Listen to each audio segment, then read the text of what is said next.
MLA Suryapet MLA Jagadish Reddy నిన్న గట్టిగానే మాట్లాడండి. ఆయన ఎంత దుర్మార్గం అంటే నిన్న ఒక ఐకేఎఫ్ సెంటర్ దగ్గరికి పోయిండు జగదీష్ రెడ్డి గారు. పోతే ఆడ ఓ రైతు వచ్చి పాపం ఒక మహిళా రైతు ఆవేదన వ్యక్తం చేస్తా ఉన్నది.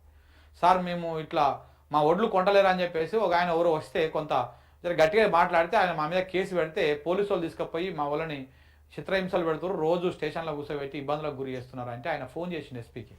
ఫోన్ చేసి కూడా మాట్లాడి వార్నింగ్ ఇచ్చిండు. ఇప్పుడు రైతుల గోస గురించి అడిగితే మీరు తీసుకుపోయి అరెస్టులు చేస్తారా? ఎవరు ఆ కేసు పెట్టినాడు ఎవడు ఏంది కథ? ఆ కొట్టినటువంటి సిఐ మీద కూడా మీరు చర్యలు తీసుకోవాలి, సిఐఓ ఎస్ఐ అని చెప్పేసి కూడా మాట్లాడడం జరిగింది. నిజంగా కూడా మరి ఇంత దుర్మార్గంగా పోలీసు వాళ్ళు జర కొంచెము విచక్షణతోని వ్యవహరించండి. ఇట్లా కాంగ్రెస్ వాళ్ళు కేసు పెట్టంగానే వెంటనే అది చేసి, కాంగ్రెస్ వాళ్ళు కేసు పెట్టంగానే వెంటనే ఏవి ఎంక్వైరీ చేయకుండా ఏ రకంగా లేకుండా ఒక రకంగా వాళ్ళని ఇబ్బంది గురి చేస్తే, రైతులను ఇబ్బందులకు గురి చేస్తే రైతులు రేపన్నాడు మీకు మామూలుగా ఉండదు కథ. సో రైతులే మళ్ళీ ఓట్లు వేయాలి, మీకు మళ్ళీ గెలిపియాలి.